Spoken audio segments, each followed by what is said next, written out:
the very first video I put out was the middle of the pandemic, January 1st of 2021. And I basically said, I'm seeing a lot of people who have no credentials, who have no information and no education in this space, who are saying things like, put your stimulus check into Bitcoin or put your stimulus check into Tesla calls. And those stimulus checks were for rent and food. They were for necessity. So like, don't gamble with necessity money. That doesn't make any sense. And I was like, listen, I don't have a get rich quick scheme, but I can teach you how to be good with your money. It's not that hard. And that video ended up popping off. 3 million views, had 100,000 followers by the end of the week. There's this huge shame put around debt. Like if you have debt, you're a bad person. You're irresponsible. You're stupid. That's not true. Debt is not bad. Debt is not a swear word.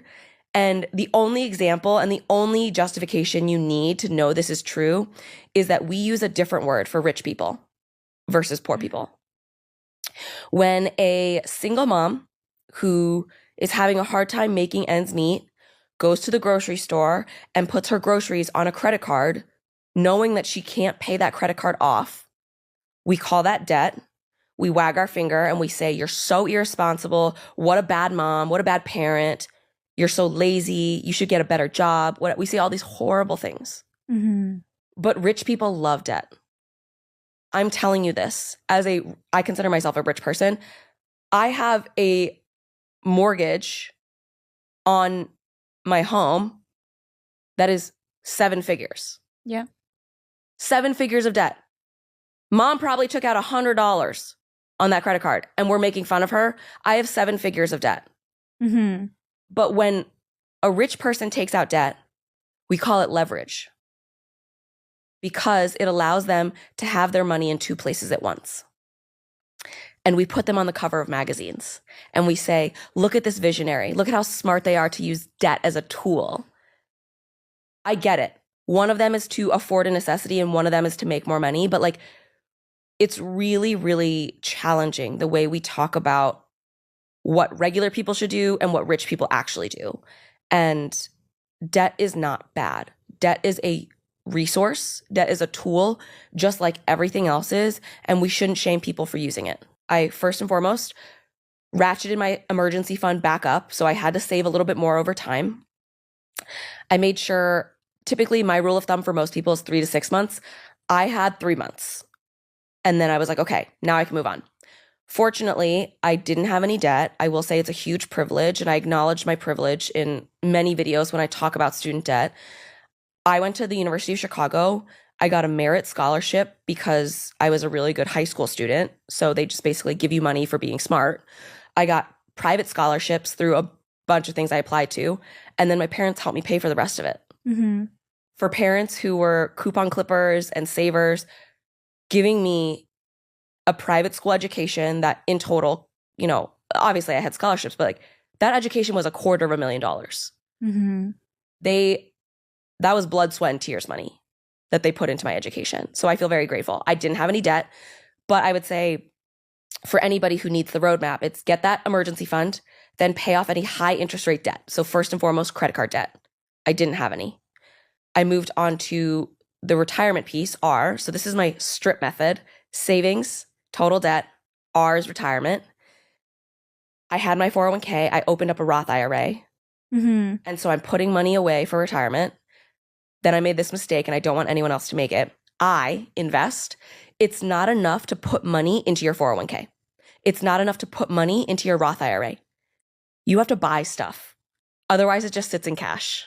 Right. So then I bought things. So index funds that track the S&P 500. I bought sector funds in tech and real estate because those were spaces that I felt like were doing well. I bought target date retirement funds in my 401k. So they would essentially change as I got older to become less risky. But since I was young, they were still pretty aggressive. I was making a good return on them. And then P of my strip method is plan.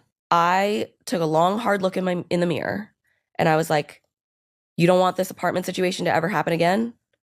What's your plan? How are you going to prevent this from happening? What is your career trajectory that you are going to be able to make more money? Get a nicer apartment. have a better life. What money do I need for rent? What do I need for groceries? What do I need for transportation? And that's it. Then you can have a 9-month emergency fund that's like, I cover my rent, I cover my groceries, I cover my transpo, but I also cover things like my Netflix subscription, my kids' dance lessons. These are all things that you can plan for in advance, because what an emergency fund really does is it buys you time. So the reason we have these is if we get laid off, if we get hurt, if something happens so that we cannot earn money for that amount of time, that money bridges the gap. So you don't have to take on additional debt. And that's really helpful, especially in this environment where people do get laid off. People who are incredibly smart, incredibly talented, and do not get fired for a reason, they can just get laid off. This emergency fund buys you enough time to job hunt and find a new place to get paid, to once again start building back up that emergency fund. I will say this is something that you need to recalibrate every few years, if not more, because my emergency fund when I was a single gal living with my roommate and my expenses were low, my rent, I think my first apartment, my rent, the reason why we agreed to live in a studio together, my rent was only $1,600. I was barely buying groceries because I was getting lunch covered for me at work. I was thinking about that guy. We're like, he paid for lunch. I would just have a small dinner, whatever. My other expenses other than that, I would say were like a train ticket home for the holidays. And that's about it. Now I have a mortgage, and that's a little scarier than renting because that home can be repossessed. I have rent. So I have my mortgage for New York, my rent in Miami. I have more expenses now because I have a business. So like my business has its own separate emergency fund to make sure that I can keep making payroll. I've got, a partner. What if he gets out of work or like he gets laid off? I still have to be able to cover his food, his living, his stuff in the same way that he's probably thinking the same thing about me. Like, oh, if for some reason there's a lull in Viv's business, I have to be able to cover those expenses for her. And your emergency fund will likely get bigger as you get older, especially when you have kids, especially when you have a pet, especially when more and more people count on you.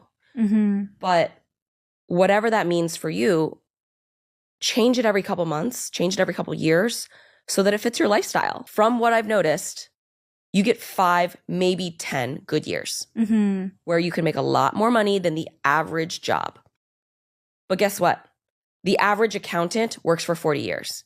The average teacher works for 40 years. The average doctor, lawyer, firefighter, police officer, they work for 40 years.